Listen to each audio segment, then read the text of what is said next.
Good. You? Good. Good. Warm. It's a warm night. It is a Yeah. warm night. I know. I have many of my friends are going home, so I think that it is.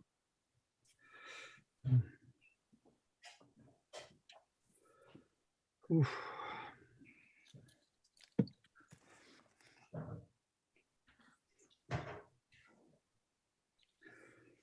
And you've got that presentation, Rebecca. You'll put that up Yes. as we start. I do. I have that ready to go. Okay. Just let me know when you want me to start it. Yeah.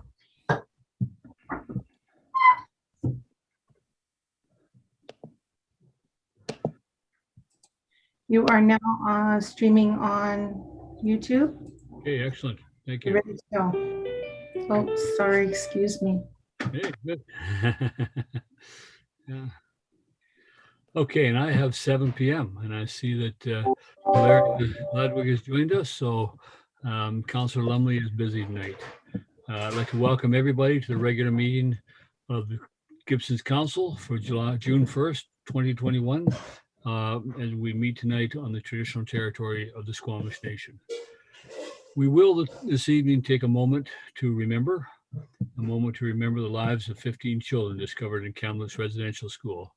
And we're going to do 2 minutes and 15 seconds as a pause in our proceedings. And I ask you all, just take that as an opportunity to reflect on the lives of these children and the lives of many other children who were affected by or lost at residential schools. So thank you. Rebecca, you go ahead. Sorry, I don't know why they made that noise. Are you ready for me to start that now? Yes, please. All right.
Thank you, everybody. Thank you for taking time and spending that time in reflection. Of course, was a growing memorial at the Vancouver Art Gallery, and the one in Kamloops. And the final one is the statue that was dedicated to the residential school that's located in Seashelt. If you haven't seen it, it's worth having a visit to. That's in behind the theater, the Total Theater there. So thank you. Okay, we will start our meeting, and with a call to order. I have on my phone, I have 7:03, and ask firstly for approval of the agenda, for the regular meeting of June 1, 2021. Councillor Crowell, thank you. Councillor Dandrad, thank you. All in favor of approval? Thank you very much. Business arising from the minutes. Is there any business arising from the minutes? I'm not actually approving any minutes here. So that are they on the agenda? I'm looking around for minutes. Oh, I'm sorry, Mayor Beamish. Tracy is away right now and we needed to make some revisions to them, and she asked if I would wait until she returns so that she could make the revisions since she is the recording secretary. Thank you very much. So we'll move on to item 4, which is delegations and petitions. And very appropriately so, I'd like to invite Kathy Peters, educator and advocate for the Be Amazing campaign regarding human trafficking, sexual exploitation, child sex trafficking in BC, and how to stop it. Kathy, are you with us? Thank you. And welcome, Kathy. Nice to see you. Thank you very much, Your Worship. Human sex trafficking and sexual exploitation for the purpose of prostitution is the fastest growing crime in the world, and it's very much here in BC. So what is human trafficking? It's the recruiting, transporting, transferring, receiving, holding, harboring, or exercising control over a person for the purpose of exploiting them. The key word is exploitation. This is modern day slavery. Here are some stats. 13 years old is the average age of recruitment into the sex industry, much younger for Indigenous girls. In the Lower Mainland, the target age now has dropped to 10, 11, and 12-year-old girls. COVID has made this much worse. Traffickers are very organized and sophisticated. 54% are Indigenous, and it's higher in urban centers. They are severely overrepresented in the sex industry. This is the worst case of systemic racism in the country and in our history. I shared this with the BC Indigenous chiefs and Federal Minister of Justice, David Lametti, a couple of months ago. At the very least, Indigenous women and girls want forensic nurses and rape kits. 82% involved in prostitution had childhood sexual abuse or incest, which is preparation for prostitution later on. 72% live with complex PTSD. This is the worst form of trauma a human being can experience. 95% in prostitution want to leave. It is not a choice, it is not a job, and it is not work. 86% have housing needs. 82% need drug rehabilitation. And here's the new stat. 84% of prostituted persons are pimped or trafficked. So it's a very small minority that do it of their own volition.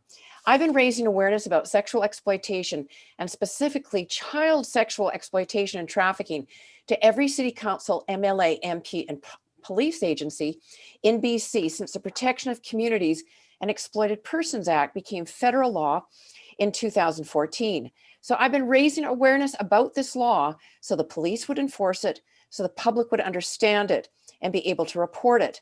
So the law has 3 parts. Number 1, it targets the demand by targeting the buyer of sex, the predator, trafficker, pimp, exploiter, facilitator, John, buyer of sex are criminalized. Number 2, it recognizes the seller of sex as a victim, usually female, and is immune from prosecution. Number 3, exit strategies are put in place to assist the victim out of the sex trade. So the law focuses on the source of the harm, the buyers of sex and the profiteers. The clear statement from Parliament was that girls and women in Canada are not for sale.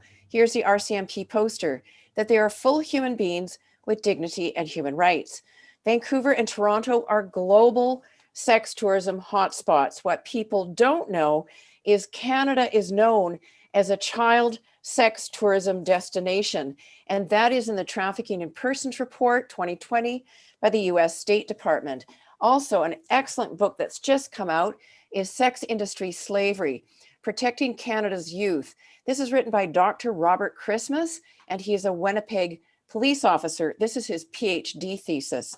Council received my package and handouts. These handouts are really useful to help you address human sex trafficking, especially the page on how to prevent child sex trafficking. My website also has very helpful information, the beamazingcampaign.org. The global sex trade is growing very fast. It is targeting our children because children is where the money is. Fueled by the internet, where most of the luring is taking place, contributing factors to a growing sex industry is globalization, unregulated technology, no surprise, limited law enforcement, and very little prevention education. And that's the piece that I do. Canada has a new national human trafficking hotline number. I did send you a wallet card. And provincially, we have OC Tip and Victim Link, and they have helpline numbers as well. Pornography is fueling the sex industry and creating the market for commercially paid sex. Men and boys are the buyers and exploiters of sex and are the key to end exploitation. And I think the Moosehide campaign is really jumping on this. Vancouver Police Department gave me this great line. Our boys and men must understand there's a sacred part of the woman they have no right to. So what can you do in Gibsons? So I suggest a really simple strategy. Reduce demand by targeting complicit businesses. Diminish the supply by education and public awareness. You can train your business licensing managers what to look for when granting business licenses. And this is a very effective way to give the message to the sex industry, it is not welcome in your community. For example, and Coquitlam, Burnaby, Richmond, they're all doing this.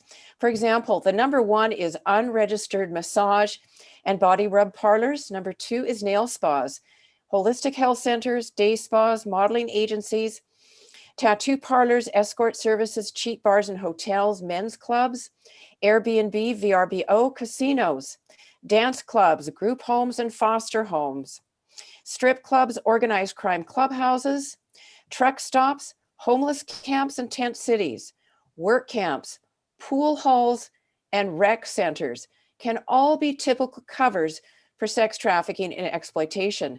If there are crime clubhouses, you can use land use bylaws to remove them. They did that in Manitoba. Regarding hotels and motels in Ontario, best practices, to curb trafficking, they mandate the registration of every guest who's physically in the room. The sex industry is targeting our youth, children, and vulnerable in every BC community, and schools are the recruiting grounds for gangs and sex trafficking. A critical deterrent are the school liaison officer programs in schools. Officers prevent crime and protect the vulnerable. An anti-police narrative harms our communities. They are the only people trained to enforce the law.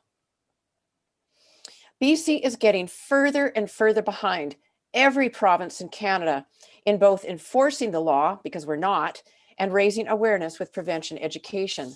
Public awareness in BC is completely lacking. That is why I sent information packages to all 190 city councils and regional districts in BC to warn of this rapidly growing crime. I do have 3 asks, but I also want you to know I've been working on this for 40 years. Number 1, can I present to any stakeholders in your community? Number 2, could you please alert the Premier and Solicitor General that this crime is a priority in BC and ask for considerable funding for provincial law enforcement and a provincial awareness campaign. BC needs an interagency human sex trafficking task force similar to what is available for drugs and gangs. They have that in Alberta, Manitoba, Ontario, and Nova Scotia. And finally, could you write me a letter of support? By the way, I did meet with Mike Farnworth just 2 weeks ago. I also met yesterday with Victoria Police Department and the RCMP headquarters Assistant Commissioner Dwayne McDonald. So they all know the work that I'm doing. Thank you very much. Kathy, thank you very much. And could you give us, please just take a second to give us a little bit more background on yourself and your history? Oh, myself. Okay. I've never been asked that, actually. I'm an inner city high school teacher from 40 years ago. I taught at a high school right near the King George Highway in Surrey, which is still today a kiddie stroll, or with children selling their bodies for sex. So those were my students. I taught life skills And my goal was to keep children out of gangs and out of the sex industry. So I've been working on this for a long, long time. I really got involved with this the last 7 years full time when that federal law became law. And I thought at the very least, I need to let BC know about this law and make sure it's enforced. What I didn't expect is that none of law enforcement even knew about the law. So I ended up training law enforcement about the law. And then they all stepped up. I mean, Vancouver Police Department is one of your best counter-exploitation units in Western Canada. The RCMP headquarters, they've really jumped on the bandwagon as well now. They're hiring more and more Indigenous police, which is fantastic. And I give them regular updates because now I'm presenting all over BC. And I've done today, this is my 94th municipality or community I have presented to in the last 3 months. And I do want you to know your provincial government is very key. Now we have the federal law, that's good, but it's the provincial government that decides how this law is going to be enforced, funded, how it's going to be rolled out, I guess is the expression. And here in BC, we had a human trafficking action plan. It expired in 2016. So we are doing nothing in this province. Ontario is 30 years ahead of us. Alberta is 20 years ahead of us. So all the buyers of sex and traffickers come here. Gibsons is close to Vancouver. You've got to know your young people are hugely at risk. It's very simple for them to get into Vancouver. The traffickers are very sophisticated. They know what they're doing. They're scouring every corner of BC looking for supply.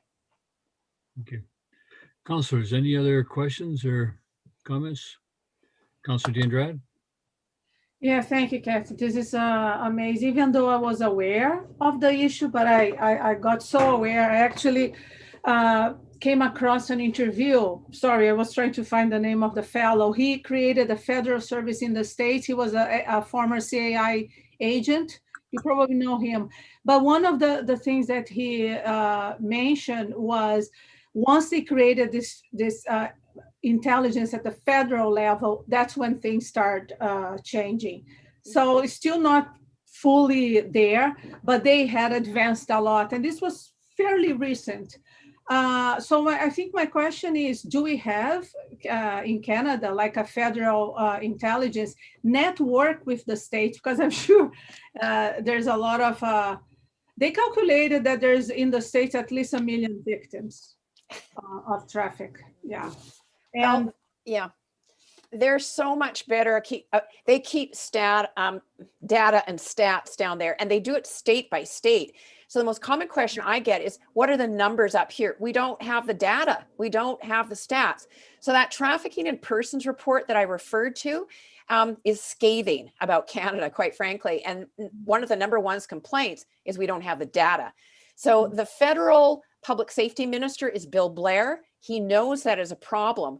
What we're going to do about that, I don't know. We do have a national human trafficking hotline number that started just last year, and they should be collecting the data, but I don't know if they will release the information. So it's very spotty.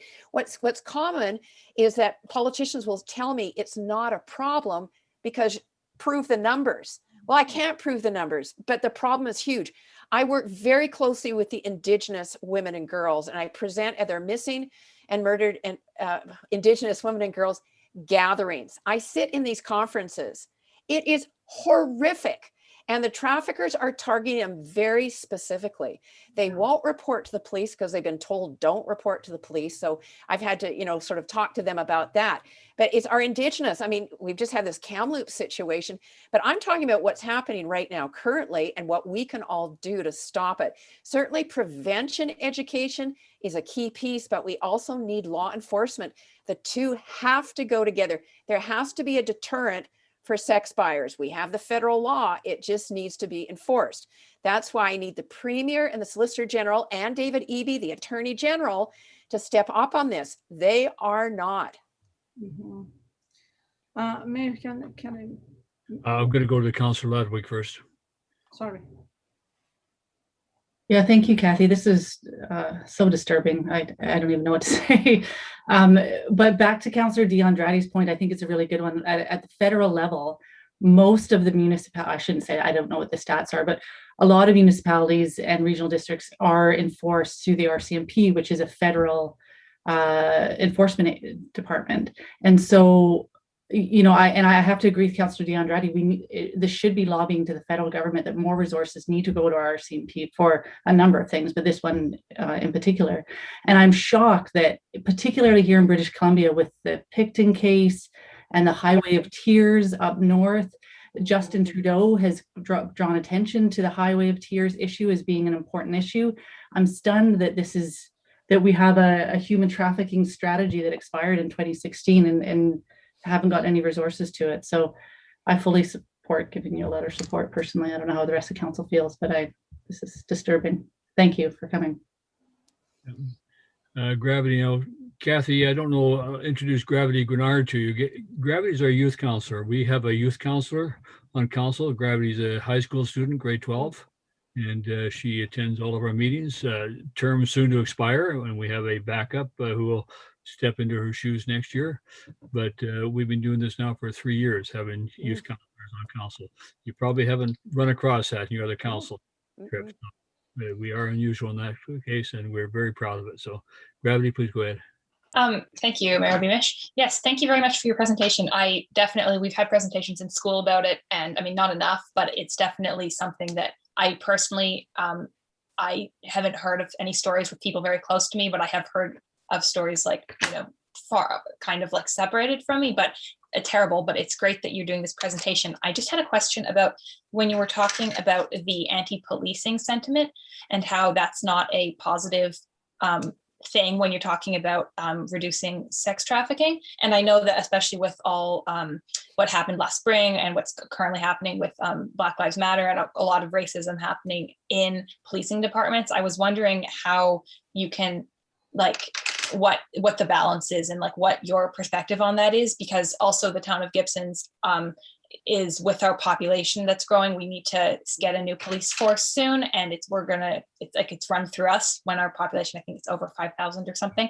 So especially since we're looking at that, I was wondering, like, what kind of things would you recommend implementing so that we don't necessarily what are other resources that we can put into that aren't necessarily just putting the money into policing when that has had negative impacts in the past? And I was wondering if you could speak to that.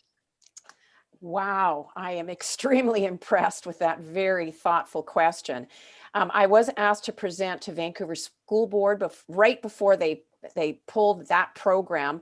And unfortunately, I would say New Westminster and Vancouver School Boards both pulled their police programs without due process. Overwhelmingly, parents and students wanted those officers in the schools. They don't necessarily wear uniforms and badges and have guns.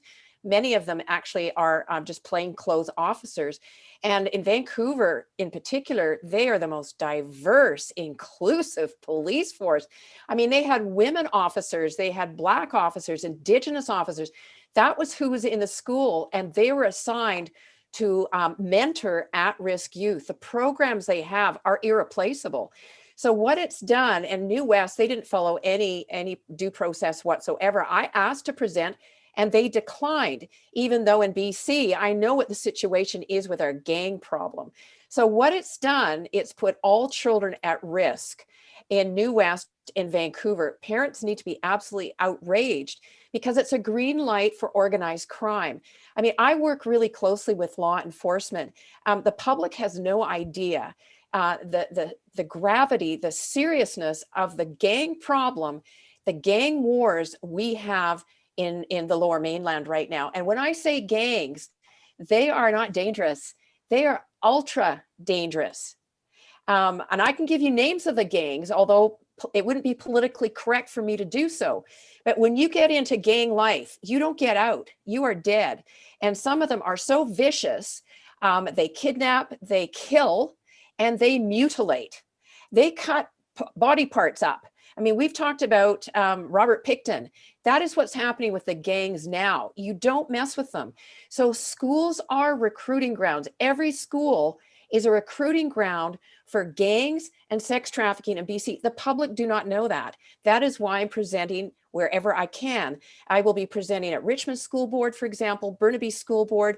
I'm from North Vancouver, so I've already alerted West Van and North Van School Board. Surrey's assured me, Langley, Abbotsford, Coquitlam have assured me they will not remove the program. Can it improve? Of course, but they are the only people with the training and the legal background to actually stop things. And I mean, there are so many cases in Vancouver where youngsters came to school saying they had a gun, having knives. This doesn't get on the media. They don't want to frighten people. They don't want to frighten children from going to school.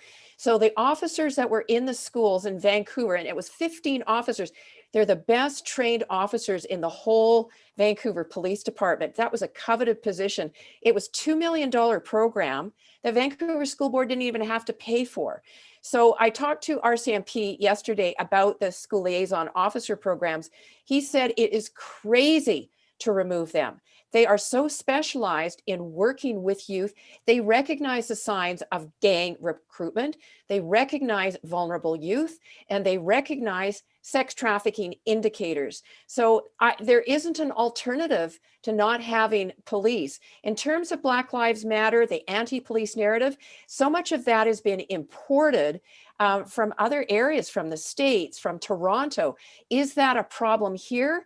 Well, sure, there's always going to be a complaint, but it far outnumbers or outweighs the protection they create for our schools. And it's terribly important to keep them. Kathy, thank you.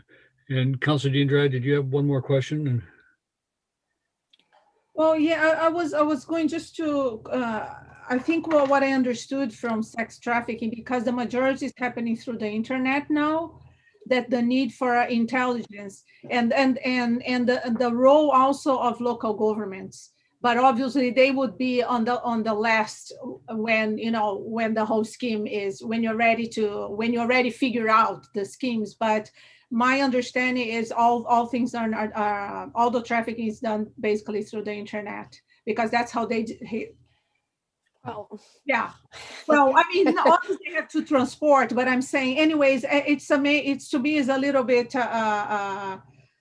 yeah, it just shows the state where we are right now, that we are not even in some coordination with the states in this case. But that will be probably the way to go about it, because I'm sure our huge borders, right? That's a lot that happens here, because Canada is big and unpopulated. Yeah.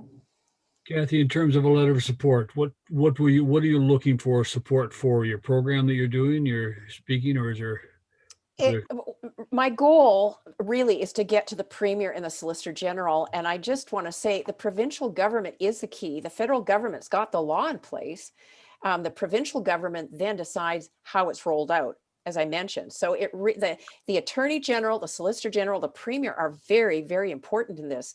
So if you give me a letter of support, it gives me access to them. That's how I got to Mike Farnworth. He has been swamped with letters on my behalf. So I was able to get a meeting, but it's been very difficult with this government to get any meetings at all. I want to mention a name, Murray Rankin. He's the Minister for Indigenous Relations. I can't get a meeting with him. And yet it's our Indigenous that are getting wiped out by the sex industry. And the sex industry wants to fully decriminalize prostitution in this country, and normalize the sex industry. The Indigenous would be gone. So I need to get to Murray Rankin to speak on behalf of Indigenous, say, don't repeal that law. We need that law in place. Okay. Councilor Ledwig, I saw your hand. Yeah, I'm just a little confused as to why the provincial level, like why not the federal level, if our laws are being enforced by the RCMP? Like, why would we not lobby the federal government? Yeah, okay. Yeah, you do both. You lobby the federal government, but the provincial government has the RCMP contracts. And they are responsible for how those contracts are fulfilled. What are the priorities? They sit down at the table and say, well, this is what we want you to do. This is a priority. No, don't deal with human trafficking. We're not doing that. So the provincial government steers it. Every province is dealing with this differently, right? So Alberta is doing something quite different from Manitoba, from Ontario. Every province is different in how they roll it out. So it's really all three levels of government. And that's just why I'm presenting to city councils. You know what your communities look like. And I call this sort of a grassroots movement. That's why I thought I need to let all of you know what is going on in your communities. Every community has a nasty criminal underbelly developing. And the big moneymaker right now is sex trafficking. So okay, so that was helpful. Thank you. That does explain somewhat. But at the same time, and we work closely with our RCMP here on the Sunshine Coast, and we have a number of issues like mental health issues, homelessness issues that we're constantly talking to the RCMP about. And the response we will continually get is we're just so limited in our resources, and they're doing the best they can. They ask for more resources, but they don't have it. And that comes from the federal level. You have, like, it's one thing to say to them, we want you to make sex trafficking a priority, but they're balancing it out against all these other priorities. And at the end of the day, they just need more resourcing. And then you can have the conversation about how you disperse those resources. So anyways, I'll stop it there. Actually, Kathy is right. The resources are set by the province. So that it's the Attorney General who determines the level of policing in the province. And so that when we go for our population, Seashell, for example, has just applied for one additional member, and it's the Attorney General who would decide that. And so that so we'll see. I'm going to suggest two things. We suggest one, we do write a letter of support, as Kathy's suggested, for the Be Amazing campaign and work of Kathy Peters. And also a second one, you'll recall, Council, at the last meeting, we had the request from the RCMP for policing priorities, and they had suggested what they were, the homelessness, the mental health, and issues like that. I'd like to add this issue to that list, and in response to the RCMP, locally ask them to make human trafficking, sexual exploitation, child sexual trafficking a priority as well, for the Sunshine Coast. Yes, resourcing is an issue, but unless we ask, unless we put it on the list now, that it won't garner any attention at all. So if council is comfortable with that, as a corporate officer, do you understand what the resolution would be? The resolution would be that a letter of support be written, first for Kathy's Be Amazing campaign, and second to ask the local RCMP to make sex trafficking prevention a priority. Did I capture it okay? Yeah, I think that sexual exploitation, sex trafficking a priority. So somebody care to move that? Councillor Kroll, seconded by Councillor D'Andrade. Further discussion? Councillor Kroll, you have something you want to add? Aside from the names that, first of all, Kathy, thank you so much for your presentation. It's, on top of everything that's happening these days, it's sort of another gut-wrenching reflection on our society, which is very sad at the moment. But I think I would like to, aside from the names that Kathy mentioned that she would like the letter to go, I think we should also add Marie Rankin to the distribution list. I would almost say that, if it were easy, that every single member of the provincial legislature receive it, because it is a massive issue. It's something we can't, there's so many things happening these days, and something very sobering. When I worked at CBC, I walked into the room where they kept the Picton files. And it was a room about the size of the Gibsons council chamber, with floor-to-ceiling shelves from one end of the room to the other, with narrow little aisles. And it was just the material that had been collected on the Picton. Yeah. And this is but a mere example of how Picton was able to carry on what happened there. So it has to be stopped. Well, thank you. I'll call the question now. All in favor? Thank you. And thank you, Kathy. I really appreciate your time, and I really honor what you're doing. Thank you very much for doing that, and we'll look forward. We will see you again, I'm sure. Good. Thank you. Thank you very much. Take care. Yeah. Okay, now on that portion of our agenda for inquiries, see if there's anybody in the audience who wishes to make an inquiry this evening. If anyone wants to ask a question or address council, please raise your hand.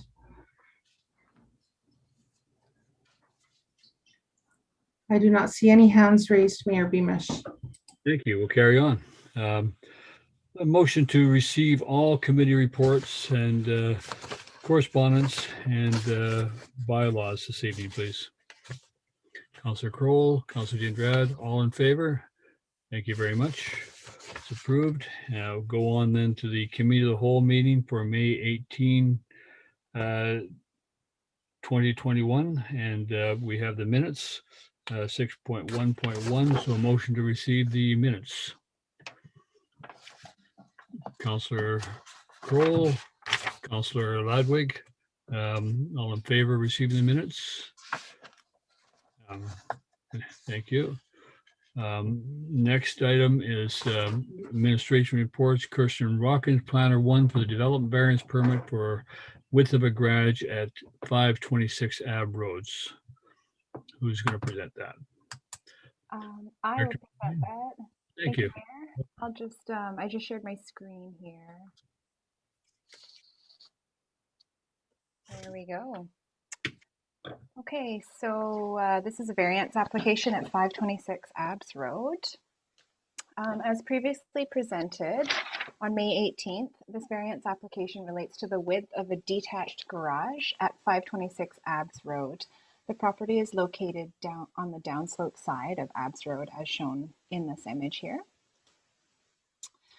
These images show the site in context. The main image is taken from the street level on Abbs Road and indicates the approximate location of the garage, right here, shown with the, oh, I'm not sure if you can see my laser, right there. So that's the location of the proposed garage. The upper right image shows the existing dwelling that is planned to be demolished and replaced with a new home and the detached garage. So while the zoning bylaw allows a maximum width of 6 meters for a garage, the applicants found that the maximum width would not reasonably accommodate their 2 vehicles with sufficient access between or sufficient space between the 2 vehicles, and therefore have requested a variance to increase the width of a garage by 71 centimeters, as shown with the orange dashed line. So there's an addition right here, or a variance request. This elevation drawing shows the front of the garage as it would be seen straight on from Abbs Road, noting that neighbor views would be from an elevation above the street. So for clarity, this request does not encroach into the side setbacks of the property. So referrals were sent to the Gibsons and District Volunteer Fire Department, the Building Department and Infrastructure Services. Interests are unaffected by the fire department. The building department has no concerns. And the infrastructure services had some concerns about the retaining walls encroaching into the road allowance. And this has been shared with the applicant who will be revising their plans to remove the retaining walls in the right of way. And this will be checked again at the time of building permit application. As directed by council on May 18th, notification letters were sent to neighbors within 50 meters of the property on May 19th. Letters were received from 3 neighbors of the property, all in support of the variance. So the Kings, the immediate neighbors, said they have no objection to the town of Gibsons issuing a development variance permit to allow for construction of a garage that is wider than the present zoning bylaw requirement.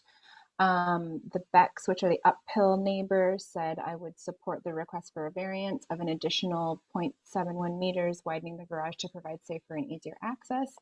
And then Horga, the immediate neighbor, said we support the variance as it will not have a major impact on our property.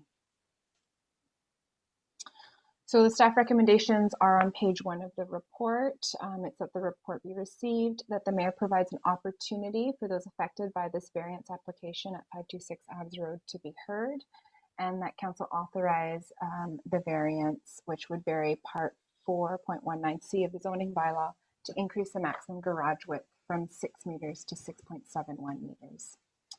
Thank you. Thank you, Director. Good report. Thank you. I will now ask if anybody who is affected by the development permit number 2021-05 at 526 Ave Road, please make yourself known and we'll allow you to speak.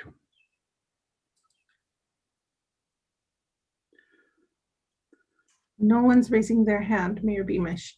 Thank you. Seeing Mr. Taylor in the audience, the owner, I'm going to just comment that I joked last time about bigger garages, bigger cars. Have you or would you please make this garage electric vehicle ready? Absolutely, Mayor Beamish. I'm looking forward to getting an electric car and being able to have somewhere to charge it. So that's a major consideration for us as well. I feel better about that. Thank you very much. That being said, did you have anything you want to add to your Mr. Taylor? Nothing more than really I commented on last time when we had the opportunity to chat. I just wanted to say that I take my relationship with my neighbors very seriously, and I've actually written a letter to them and consulted with them all to ensure that they're comfortable with what we're planning to do in that location. And I've only had support from them. So that to me is an important part of being in the community. Being a good neighbor helps too. So then I'll look for a council for resolution. The council authorized development permit, variance permit 2021-05 at 526 Ave Road, varying part 4.19C of the zoning bylaw to increase maximum garage width from 6.0 meters to 6.71 meters. Somebody make that, right, Councillor Crowell, thank you. Seconded by Councillor Ladwig. Any further discussion, Council? Seeing none, I'll call the question. All in favor? Mr. Taylor, good luck with your development. Look forward to seeing it. Thank you very much, Mayor Beamish. Look forward to living in Gibsons. Councillor D'Andrade? Yes, thank you, Mayor. There's an email from one of the neighbors, and even though she supported the project, but she asked specific questions about the side yard and the setback. And I wonder if the Director of Planning could just clarify.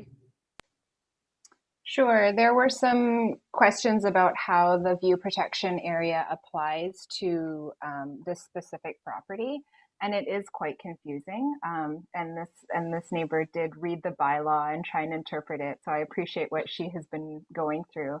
But we ended up getting a legal opinion on how to interpret the setbacks, because they kind of point to each other and it takes you in a full circle. But the way it's applied is there is a section of the bylaw that takes precedence, which is the new view protection area, the general view protection guidelines. So there was confusion about what the actual setbacks were, but we did clarify that with her in the end. And in the end, she did support the variance application. But essentially, it's the zone was set that has setbacks in it. Then there were view protection guidelines that have their own setbacks in it. And then there were general view protection guidelines introduced later that has different setbacks. So there's confusion in that zoning bylaw, and that's just because of a number of updates that weren't very clear. Is that something we have to clarify? And it would be nice to clarify that. Yeah, but we do have a legal opinion and a legal interpretation on how it is applied, so we know how to interpret it, but the general public could get very confused with it. Good, thank you. Thank you very much, and thank you for your question, Councilor D'Andrade. Mr. Taylor, we wish you a good night. Thank you very much. Thank you. Okay, 7.2, Manager Maintenance and Operations, FCM Municipal Asset Management Program Application. Mr. Tardif. Yes. So the reason for my presentation, I guess, is to we're wanting to apply to the Federation of Municipal. Canadian Municipal. Yeah, sorry. For a municipal asset management program application. And this is a grant that's made available to to us by the Federation of Canadian Municipalities, and it's called, and there's a lot of words in here, it's Municipal Asset Management Program for the Wastewater Services Asset Management Improvement Project. But basically it consists in three different aspects. One is to collect wastewater treatment and wastewater collection data and reporting, and then to create a wastewater asset management plan from that data. And from there, making sure that we are able to transfer the process and the know-how to our staff. And the first part, the wastewater data collection, just to explain, is to make sure that our asset inventory is well defined, and we have a asset management program, a software program that we use, but we need to populate it with the right asset information. So this is the first step. The same program also allows us to create preventive maintenance schedules so that we do the right maintenance at the right time. But also we need to use that data to find out, how long before we need to replace that asset and how much is it going to cost us. So the data is very important. And once we have that information, then we want our operators and maintainers to be able to do their job, which is operations and maintenance, at the most cost-effective way. The grant is up for up to $50,000, but the Federation will pay up to 80% of that grant. So we still have to come up, our project is just under $50,000. So the last $9,950 has to be covered, funded by the town.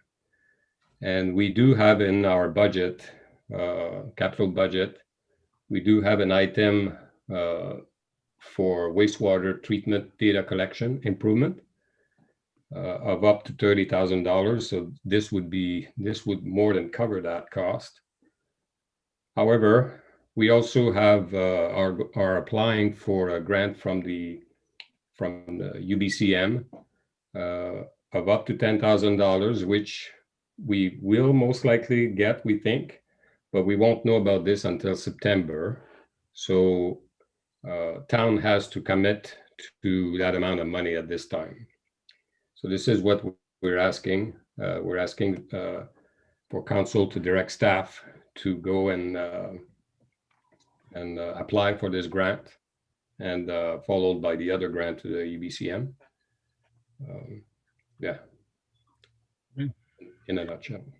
Okay, thank you. Thank you very much for your presentation, and the information, council, as a package is before you, along with the application. Does council have any questions around that? Seeing none, would somebody like to make the recommendations? The three recommendations there: to apply, to commit to conducting the activities, and to commit $9,950 towards the estimated project cost. Councillor Kroll moved, seconded by Councillor D'Andrade. Any further discussion at this time, council? Seeing none, all in favor? Thank you, and thank you, and good luck with that. And thank you for all of the information in the package. It's very helpful to see the whole application grant when we're considering it.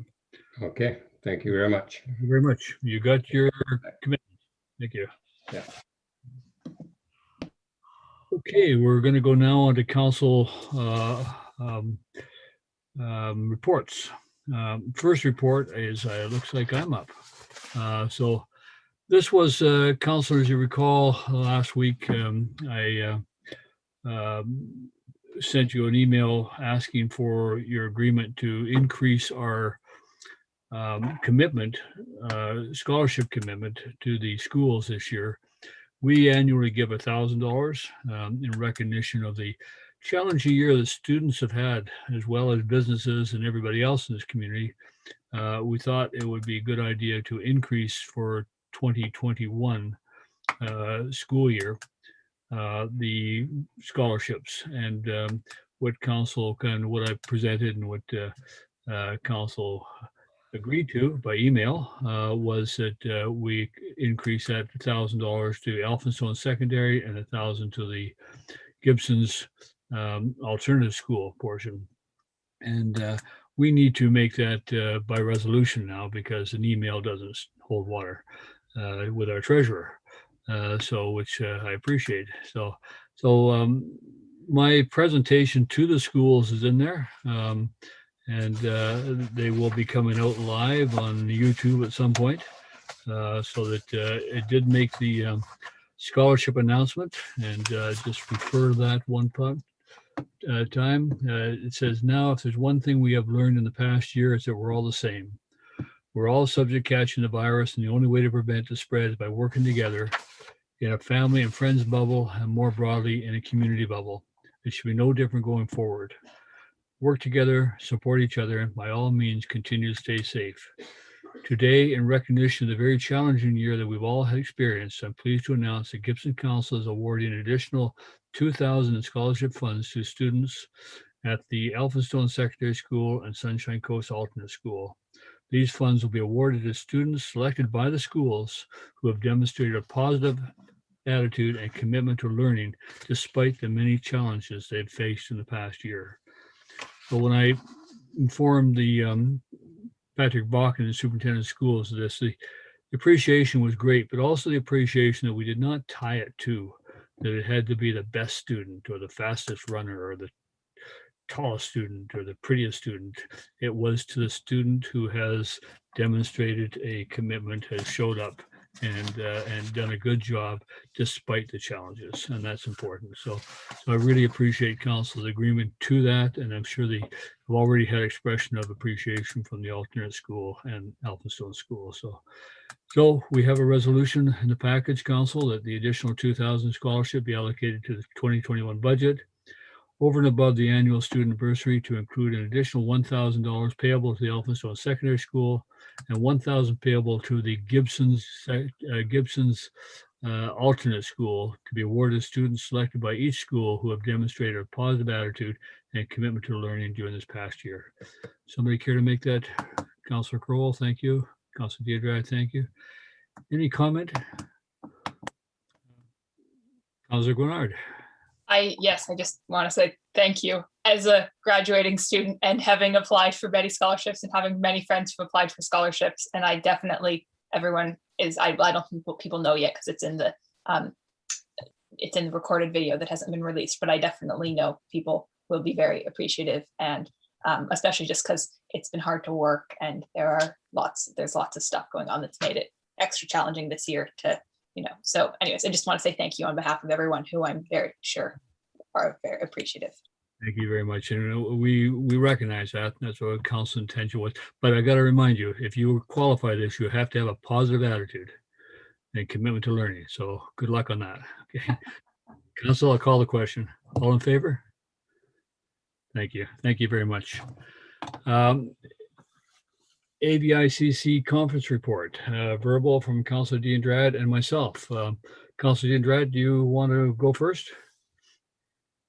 Okay, I'll go first. And Mayor Beamish, it was a great day, actually. It was even more inspiring than I thought, because, I thought, sitting in front of the computer the whole day is going to be tough, but actually it wasn't.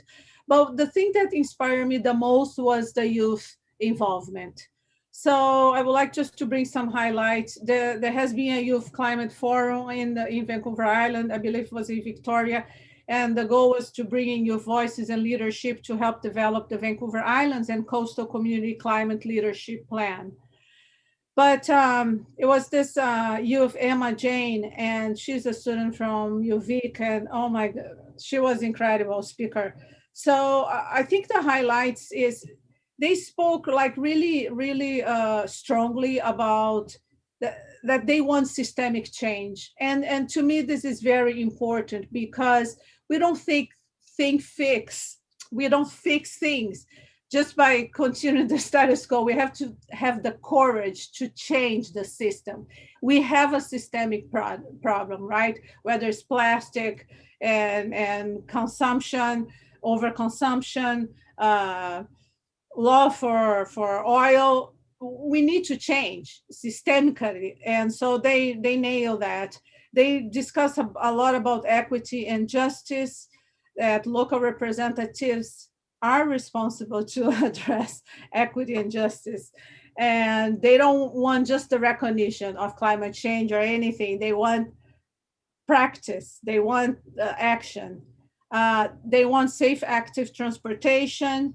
And they emphasize decolonize, decarbonize, and decommodify. And I thought was very interesting. Obviously, the decolonize, they talk about indigenous people should lead and settlers should support. I find interesting the terminology, and which is true. So with decarbonization, I love that they spoke, we don't want net zero. We want actually zero emissions. And that's a really important concept, because the net zero, it's a gimmick, right? You can produce a lot, and maybe in the other side of the world, you buy certain companies buy carbon, how to say, the carbon, sorry. Credit. Thank you. The carbon credits, and Amazon is going to go net zero, but there's a pollution there. But when you say, no, we want zero, I thought this was really, so it shows how youth is aware of the problem. And decommodification, it was about food sovereignty. They say they want to see, food is not a commodity. Water is not a commodity. And they talk about water as a living being, right? And this how it's difficult, community climate change, the pain caused in the land, it's the pain they feel too. So to me it was very touchy, because obviously you can see how synchronized they are with First Nations peoples. So their youth is together. I think it's very important to be, but they are aware, and they spoke loud and say, we want to participate, we want to be taken serious. So this is a voice. I just want to support that, because I think they nailed when they say, we just don't want people to recognize, we want action.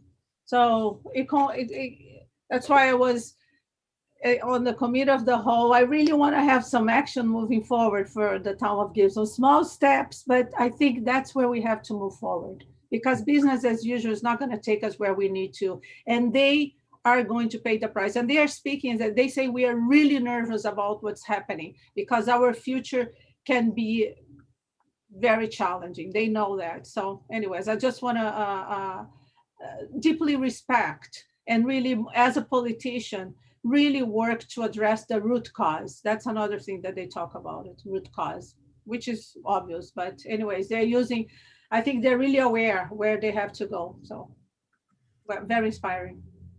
Thank you, Councilor DeAndrade. I attended as well. I attended the Thursday night session, which is more social session. It was interesting just to get together briefly on on an open line and talk to different people we see from different communities, which was nice. And then on the Friday, President of UBCM made a presentation, primarily talking. One of the takeaways there was on the gas tax. I think we're all aware that the first round will be available shortly, and the top up, which is a doubling of the first round, we get topped up this year, is 3 to 4 weeks away, so that that money will be in our bank account. I think we are entitled to around $300,000 of gas tax annually. So this is going to be a doubling of that sort of thing, so that we'll get that. Another discussion was on UNDRIP and the BC UBCM priorities for UNDRIP and mental health and substance abuse. The September conference again will be virtual for 2021. There's a working group on responsible conduct, behavior that undermines good government is ongoing still, and a new UBCM guide on procedural fairness has been issued. So something we could look for through UBCM. Minister Josie Osborne made a presentation, covered off of affordable housing, the need for safe and secure shelter, and shelters are short-term, but long-term sustainable shelter is critical. Looked at talked also about mental health supports, overdose crisis, importance of regional districts and the work that they do, and new legislation to formalize permanent changes in local government procedures and for online meetings. So some of the things we've been doing under COVID, they're going to formalize and establish as long term. Keynote speaker in the afternoon was a fellow named Joe Roberts, and he talked. He had a presentation called "Push for Change," and you can actually go on online and see that. He, in 2017, did a 9,000 kilometer journey across Canada pushing a shopping cart. It was who he was in the 80s and 90s on the streets of Vancouver. And he subsequently broke away from that lifestyle, became a CAO or CEO rather of an industry. And his purpose in doing that was to help prevent, reduce, and eliminate youth homelessness in Canada. So very inspiring presentation, very inspiring speech, and well worth looking if you get a chance to look up that particular video on the internet. Push for Change, it's called, with Joe Roberts. And then the youth presentation that Councillor D'Andrade mentioned. So I think it's always a challenge to just spend another day sitting in front of the computer, but I felt the content was good. You were able to get up and move around and still listen to it in the background, which I did. So that I appreciate being there, and I look forward now to UBCM, which will be coming up in September, again, virtually. So, I'm going to give councillors an opportunity. I'm going to add 8.3 for councillor reports and give councillors otherwise an opportunity to report on what they've been doing or issues that are of concern to them. So who would like to go first? I'm going to go with Councillor Grenard. All right, thank you. Okay, so I have a few things, and I'm just going to start off with the first one I have written down, which is something that's a small change, but I think it would make a big impact, because I think it was last meeting you asked, how do we get more youth to the Town of Gibson's website? So I was on the website. I was trying to share the link for this meeting with Sunshine Coast Youth Council in case anyone wanted to attend the presentation tonight. I saw one person did attend, which was awesome, but it's very hard to find the link. And I think the link should be put on the agenda package online. That's the first thing, I think, because it's not on there. You have to go around to find it. It's difficult to find. So I think it should be put onto the agenda package. And the second thing is, I think fewer acronyms should be used on the agenda, because even when I've been reading it after a year, I'll look at things and I'll be like, what the heck is now I know what the UBCM is, but when I look at that, I have no idea what that means. So I think that fewer acronyms should be used, because it's not very accessible to people who don't know what those things are. Those are the first two things I wanted to say. Now, I tell you, Elizabeth Quayle is on. I just checked the attendees list. She was taking notes, I'm sure. Okay, all right. I just think that is, you forget about those things when you've known about them for so long, but for people who aren't aware, I think it makes it more challenging. Okay, then the second thing I wanted to talk about was just another comment about when we were with the presentation about sex trafficking. It was just something about the policing. I do think that I agree with her comment about how policing is important because they're the people who have control over the law. But I do think that when and this is a sentiment that I've heard echoed through my grade and through people in my social group and whatnot, but I do think it's important when the new, again, I don't know what the minutiae is of the situation, but when the new policing situation happens in Gibsons, I do think it's important to look at other resources like mental health support and people who who are trained in specific areas, and how the people are being trained, because that is something that even if they do have legal authority, but just the fact that people carrying around guns and stuff, that itself can be dangerous. And when people aren't trained in mental health and other things, I think that causes a lot of unnecessary harm, and people don't always know. So it would be great to see if you guys put an emphasis on training in mental health and training in other areas, especially anti-racism and stuff like that. I know I won't probably be here when that happens, but I hope that you remember my comment on that. Okay, what else did I have to say? Okay, well, actually, I had some comments about the plastic packaging thing, but I see that's later, so maybe I'll mention that then after we talk about those emails. So yes. Thank you very much. Councilor D'Andrade? Just a question on this topic, because I know that the Vancouver Police went through extensive training with mental health training. Is it something that happens with RCMP as well in general? It is. The Lower Mainland RCMP are looking at lobbying the province on specifically on this issue of mental health. We are part of the Lower Mainland RCMP E Division, and last policing committee I attended with them is that they were surprised. I mentioned to them that we had actually made a presentation to the Police Act Review Committee. None of those other municipalities had done that, but the RCMP was putting together a presentation focusing on mental health, focusing on the idea of the mental health teams working with the RCMP.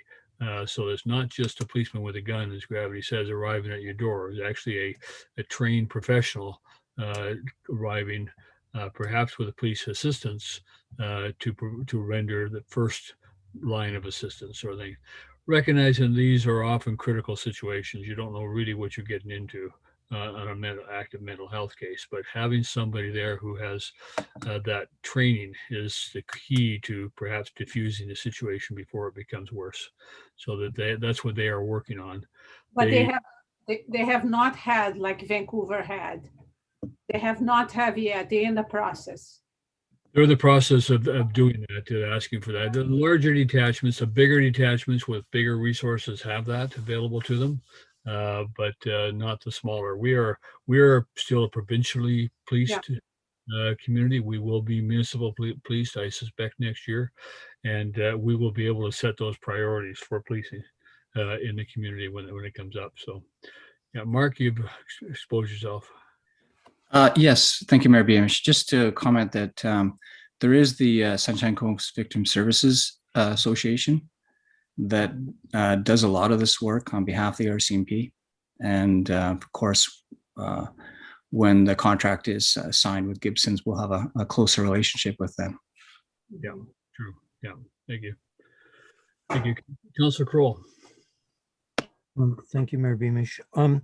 Just to Gravity's comment about the mental health situation and Councillor D'Andrade, the CAT committee working with Vancouver Coastal Health has been pushing for, there is now a small resource on the coast to work with police for mental health issues. And this has come through Vancouver Coastal Health in conjunction with the CAT committee.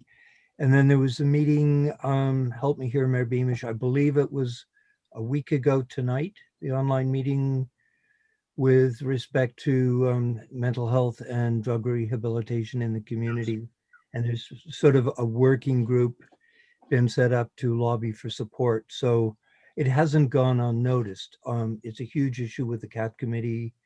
And, you know, Sergeant Newman's expressed numerous times, as did Staff Sergeant Hallam, that, you know, it is really challenging for the police in the current context dealing with mental health on top of policing. So I think it's something we really have to keep feet to the fire to get some traction on it. Can I proceed with other stuff? Carry on. Okay. I had a brief conversation with Patrick Weiler last week, ostensibly talking with him about what's happening locally with respect to World Ocean Day and the removal from our marine environment of some of the derelict vessels. But the concern I expressed, and I'd like to acknowledge, so far Rotary's come forward, the Royal Gibsons Marine Rescue Society has come forward with funding to help, and the town of Gibsons, the local recycle depot is providing trucking and bins to work with the disposal. So it really is becoming a community effort. But my point to Patrick was, we're cleaning stuff up at the bottom of the ladder, which the federal government has jurisdiction over, and there really needs to be some legislation stopping plastics from getting into the environment. fees for disposal of vessels, a recycling fee when they're sold. At $1,000 a foot, there was a classic case of the vessel that ended up on the rocks at the Green Lady. And it was a person whose vessel, it was his home. It was no engine on it. They were using a small outboard. It was in our marine environment here. And then in Campbell River last week, it burned to the waterline and became marine pollution. This sort of stuff shouldn't be happening. So we discussed, the federal government needs to say these plastics are permitted, these aren't, and put some teeth in the legislation to deal with it. And my concern was they're spending huge dollars on salmon enhancement, and the water that they're expected to survive in isn't ideal. I visited the tax credits for landlords who rent below market rents. It was something I discussed with him when he was initially elected, but it had fallen off the corner of his desk, so it's back on his desk. He seemed interested in it. And also federal funding towards affordable housing for nonprofit groups like the Legion, for church groups who have land and don't have money. Because most developers are not going to build rental. They can't recover their money out of it. So it needs to be, federal and provincial money. And if the federal government's directing from the top, hopefully that would help. The other issue I brought up was food security and the federal government giving licenses to cannabis production in ALR, particularly when the ALR property was a food producing facility, and now it's becoming a grow up. What's going on here? I introduced the PACE project to him, which he wasn't aware of. He likes the idea of it, and he's going to look into it. And then in light of what happened in Kamloops, I sent a note to Mayor Christensen about our Healing Forest. Our Healing Forest project. And with all he's got on his plate, I was very surprised. I got a very positive reply back from him. I also copied Arjun Singh on it because because of his connections through AVICC and UBCM, and suggested, maybe we should be looking at 215 healing forests in this province rather than just one here in Gibsons. That's about it for me. Yesterday, Mayor Beamish and I attended the service in Seashelt, which was, there are no words really to describe it. We had Rebecca and one of our staff members joined us down there as well. So we've kind of any staff who were able to get away to go down there and participate in that. So that pleased to see that we were able to do that. So I commented to Mayor Beamish coming back. One of the more moving moments I saw was two young RCMP constables, female constables, who attended the service. And during the service, they extended, if you need to talk or you need being brushed down, it was available. And at one point I looked over and those two constables were there being brushed down, which I thought was a very moving token. I felt, very awkward for them having to be there because to a certain extent they represented, the force that removed a lot of these children from the home. The fact that they were female officers, and at the time a lot of this was happening, there weren't female officers in the force.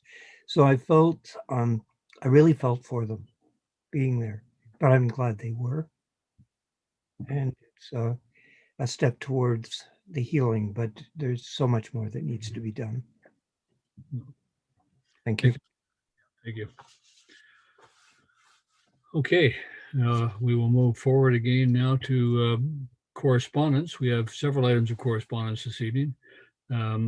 UBCM convention meeting requests. Now we have the letters coming from Premier Horgan's office, as well as the minister's office and general letters. So we have some time to respond to these. They have to be responded to by June the 30th.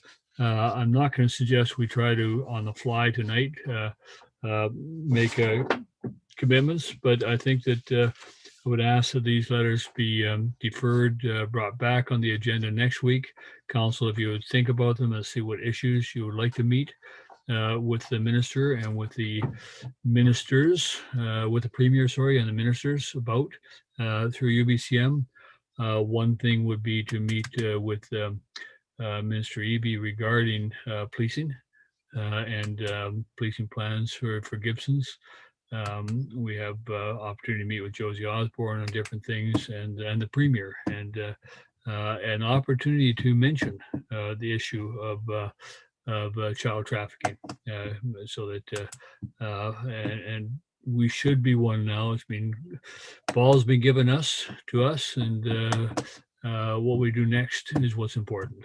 And we have an opportunity to do something to bring this forward. So I think we should do that. And we have at least 3 ministers that I can think of that we should talk to at GBCM on that. So that, but let's, corporate officer, could I have a motion from council to defer this to the June 15th meeting? Councillor Kroll.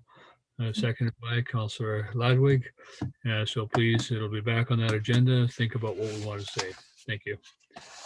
Item in the Coast Reporter, BCTS removes 3 blocks in Gibson's aquifer recharge zone from map to ensure clarity. Want to have further conversation with this. There is a opportunity we'll be having to respond to the BC Timber Sales proposals for this year. I believe that's coming up in June. I know the regional district is looking at that as well, and want to make sure that the interesting thing now is that we are not alone in our concerns on this, because the regional district and their plans for the Church Road well is also affected by what goes on in the aquifer area. So they are also paying attention. So I think it's an opportunity for us to make a joint response on this. So very important that we not let this go by. We have asked for protection with the aquifer, and CIO, that's something you could follow up on. I know that Mr. Newman is quite aware of that, and if you need to get in touch with Manny on that as well, that well worth doing to see where the status of that is relative to our request for the aquifer protection zone. And very important that this we represent our community on this, and that we speak to the province forcefully, not just please do this. We actually expect our aquifer recharge area to be protected, and at a minimum. So that's our drinking water. That's our lake, and it must be protected. CIO, did you want to comment? Just to reinforce what you said, Mayor Beamish, I have indeed talked to Dave as well as our counterparts at the SCRD about both our aquifers and our wells, and I understand this similar situation came up at the SCRD board about this cut block. So that'll be definitely part of our discussions when we look at protecting that aquifer. Good. So we need to make sure that we don't miss any deadlines on this, and that any lobbying, any comment that we have to make, that we make either a joint statement, or if we need to make it forcefully individually, we can do that as well. So we'll keep abreast on that one. Okay, we also have the correspondence for the week ending May 17 and May 24th. Council, are there any items in those agendas you'd like to bring forward?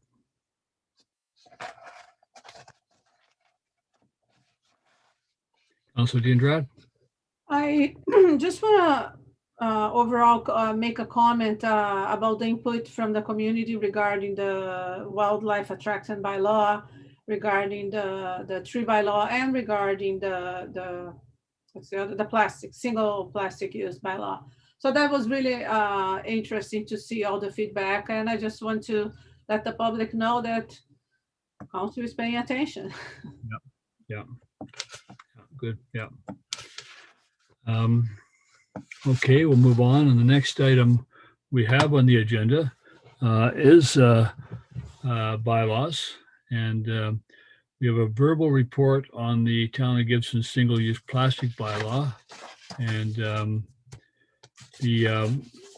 what we have on that, it's not on, I guess, for adoption tonight, is it? What's happened on that one there is I did contact Patrick Weiler and asked him for an update on where it sits with the federal ban that's coming in. And you'll see in the emails there, the one that is dated the May the 18th, he identified the plastic checkout bags, straws, stir sticks, six plastic rings, cutlery, and food ware made from hard to recycle plastics. These are going to be the initial push of the federal government. And I guess my question to council on that is, given that the federal government is already moving this direction, and we have a bylaw as second reading now, we've given a second reading. Is it something that we want to proceed with, or do we want to wait until the federal government legislation comes forward and see if that solves our problem, satisfies our interests? I say that because, they are going to be regulating this area. I don't know whether they're regulating or whether they are empowering the local governments to regulate, or the provinces, and through the provinces, local government, much like they did recently with firearms. As soon as they announced that they're going to give municipalities a right to kind of ban certain firearms, I had a neighbor come and say to me, "Are you going to take my gun away?" I said, I don't know. I hadn't thought about it. I'd be interested to see how that legislation comes down. I'm also a little bit concerned with a over-regulating in our community. I mean, we're doing trees, we're doing many other things. Do we need to start moving ahead of the federal government when they're already intending to bring this regulation out by the end of the year? It certainly doesn't hurt for us to go to third reading with the bylaw and have it sit there and wait and see what comes down the federal government. And if we need to either not proceed with it any further, or to expand our bylaw to include those same items, I'm not sure that it would be redundant to what the federal government is doing. So I don't know if council has any other thoughts on that. I'm wondering a bit. Yeah. Okay, I'm going to go to Councillor Ladwig, Councillor Bernard, and then Councillor Kroll. I'm fine with putting off our plastic bylaw if they're truly going to come out by the end of the year. I'm just more frustrated with how limited their law is. Like, it's just, I mean, I talk to any retailer, and I won't say who, I'm thinking of one in town in particular. He's, "Oh yeah, you guys are thinking about banning plastic bags. Oh, that's good." He's like, it's a bit of a joke really, because you come into my storage room in the back and all the products that I sell are all saran wrapped in every kind of plastic you can possibly think of it. It's all the shipping material. Then we ban this one little plastic bag. I mean, it's pathetic really. And so, to be honest, I'm okay. Yes, I'm glad the federal government's banning the 6 items. Frankly, I'd like to see we have put in a UBCM motion to restrict plastics more, and I would like to see us do that even stronger now. Like, this is not enough. And so I'm fine with putting off our municipal one, but we should be lobbying that they strengthen theirs. Yeah, include packaging and things of that nature. Councillor Goddard?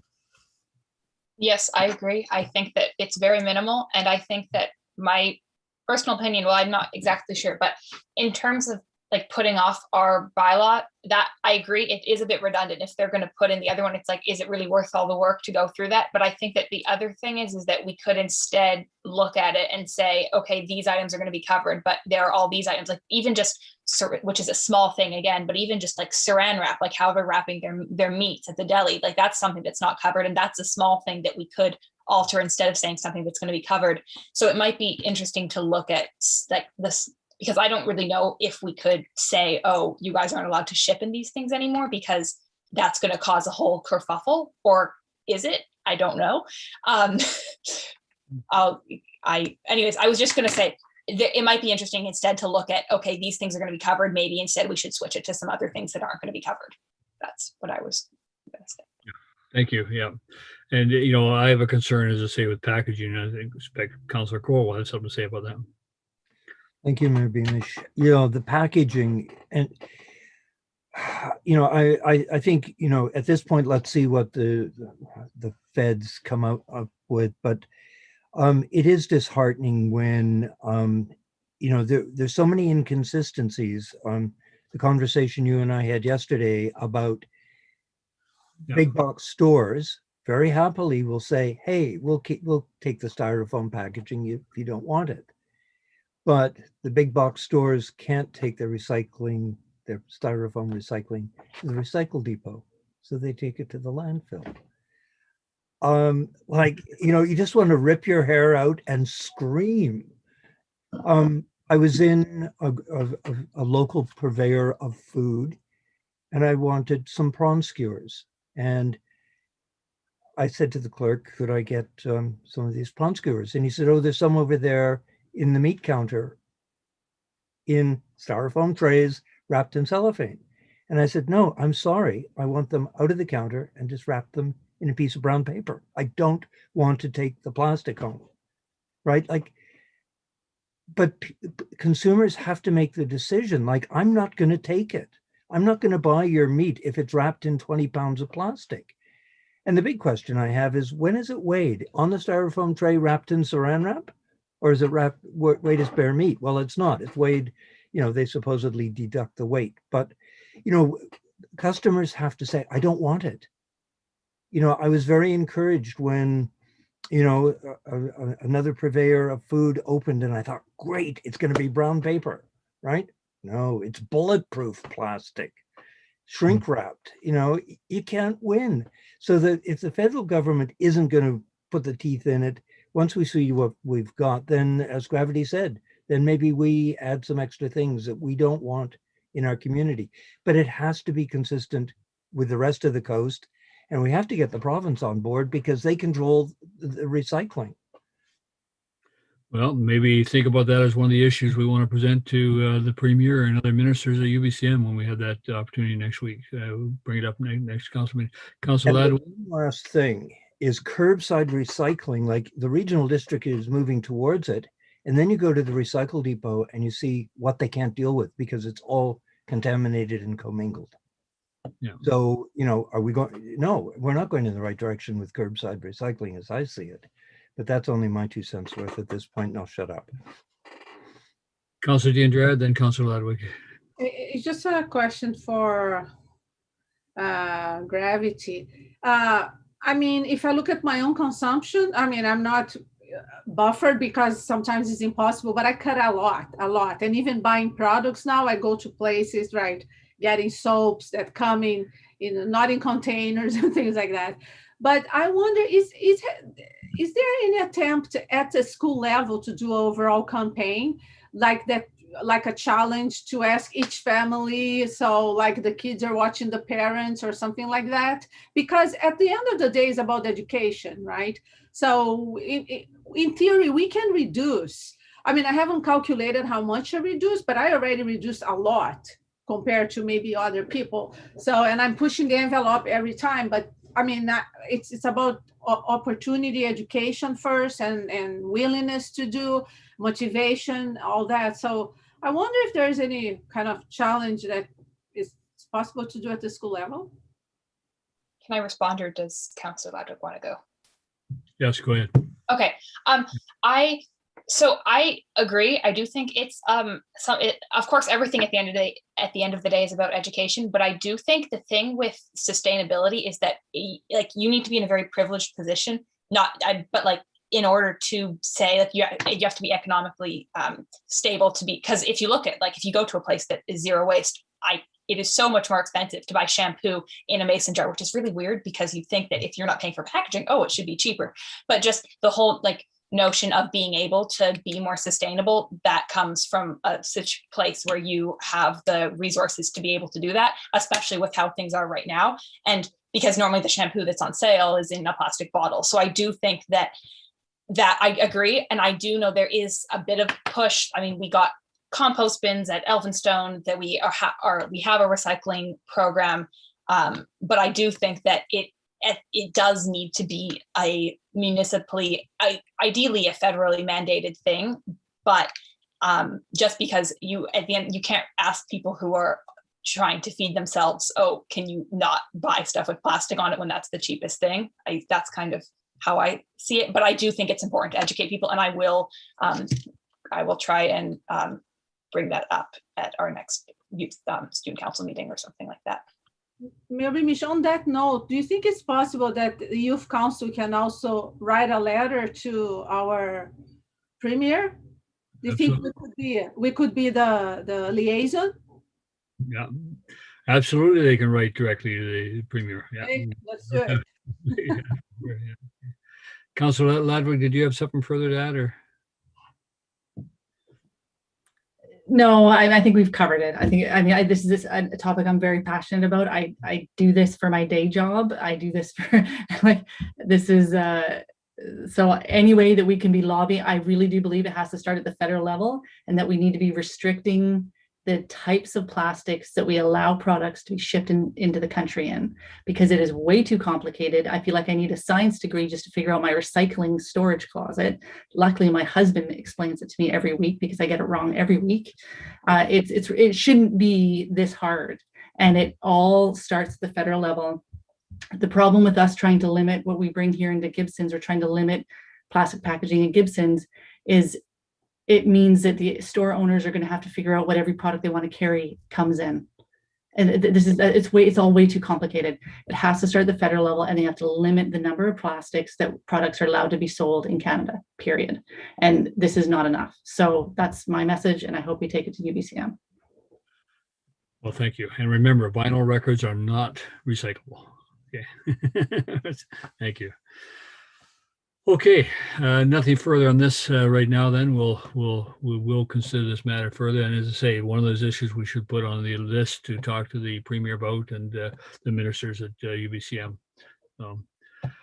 Carrying on the agenda, item 11, unfinished business. Nothing there. New business. Anything under new? Notice of motion? Nothing. We'll go to inquiries.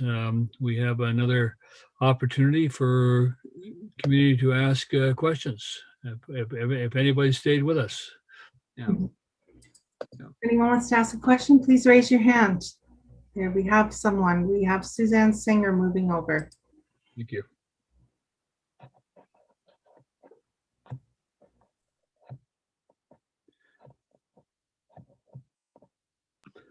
Welcome, Suzanne Singer. Thank you. Hi, everybody. Mayor Beamish and council. It's good to see you guys. Let's see. There's so many things on this agenda I could ask about, but the one thing that I think I'll focus on is the BCTS cut blocks. Yes. So I'm really happy, Mayor Beamish, to hear your strong message that the town is going to, let BCTS know that we need no more cut blocks in the aquifer recharge area. I'm so glad to hear that. That's, it's really important that they hear that message strongly, not just from the SCRD, not just from the SCCA, but from you, and that we're sort of I hope, can be seen to be a collective voice on this. My hope is that the town of Gibsons would put the request in for UBCM to meet with Minister Conroy and Minister Heyman, who has, he has an overlapping mandate here. I was just on a call with him last night about this, about how, even though he's not the Minister of Forests, there is a total overlapping mandate with the decisions made on forestry issues. So it would be great if the town and the SCRD would, seek to meet with them at UBCM to make the case that, our aquifer recharge areas just should not be in the timber harvest land base. We know so much more than we knew 5-10 years ago about these forests, about what's under the ground.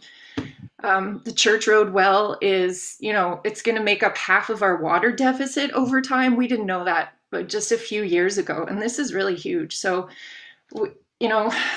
SCCA is constantly responding to the logging plans. We're looking at these huge cut blocks in 2021.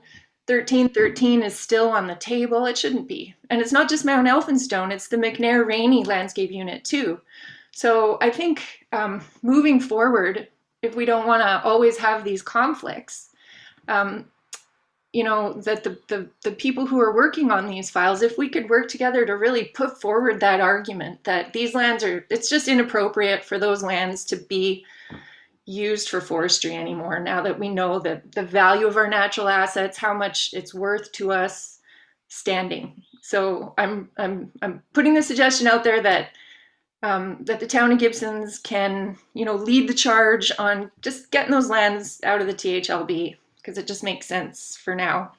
And before I move off of that, I just want to say there's a brilliant example of how we have collectively done this before in 2013, when we all worked together with the SCRD and the town and all the NGOs on the request for a comprehensive land and marine management plan for Howe Sound that was passed unanimously at UBCM, and that led to the cumulative effects assessment framework that was, you know, the impetus for this movement that's our biosphere initiative. You know, and in 2013, BCTS took a cut block, you know, off the plan out of that conversation. So I just want to say thank you for that. It's really great to hear your strong message, and I hope we can all work together to, you know, resolve the big picture, so that we don't always have to keep going over and over cut block by cut block. As I say, we have the ally this year of the regional district in a strong way because of the Church Road wells. They're realizing now that that's a strong impact on them. So thank you for that. Yeah. We'll add that to the list. I saw Councilor D'Andrade making notes, and we'll, when we come back in 2 weeks from now, that'll be on our list, I'm sure, for one of the requests for meeting. So thank you. Thank you.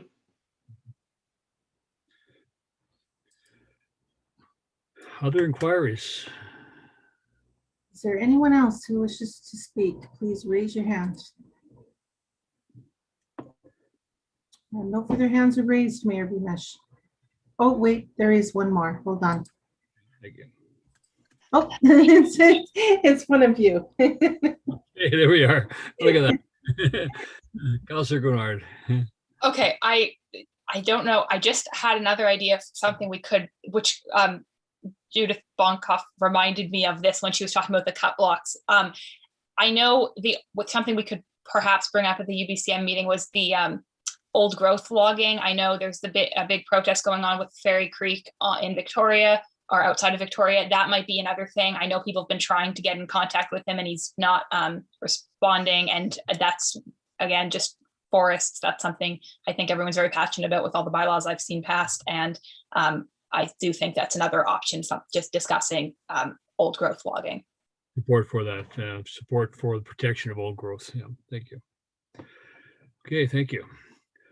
Okay, seeing nothing further, council does have a second meeting to go to tonight in camera, so we will close this meeting down. The meeting be closed in accordance with sections 90, 1A and E of the Community Charter, as personal information about identifiable individuals and acquisition, disposition, expropriation of lands or improvements that the council considers disclosure could reasonably expect to harm the interests of the municipality. A motion to close for in camera. Councillor Kroll, second by Councillor Ladwig. Thank you. All in favor? Thank you very much. And this is the second to last time that we'll say thank you to Councillor Gravity, and we will let you go and see you on the 15th. Yes, okay. Shall see you then. Thank you very much. Good night. Good night. And thanks to everybody else who joined us this evening, and appreciate your participation as well. Thank you. Okay, we will take some time.